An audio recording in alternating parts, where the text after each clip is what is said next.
So yun guys, ito nga pala yung binili nitong biscuit. Yung trending sa TikTok na 7 piraso ay 100 plus. So ito na po yun yung order natin dumating na. So ito, binuksan na natin ito. Meron siyang caramel biscuit, 1. And then may chocolate stick. And then cookies. Tapos high cocoa and chocolate assorted. And then ito yung milk biscuit. Yung butter cookies. So, yun na, titikman natin na itong cookies. Chocolate cookies. So, ito yung laman niya. So, yun guys, ito.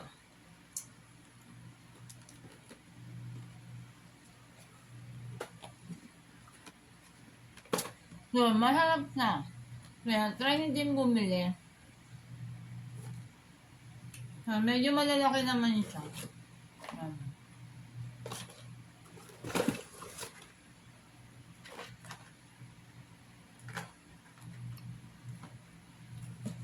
Yun.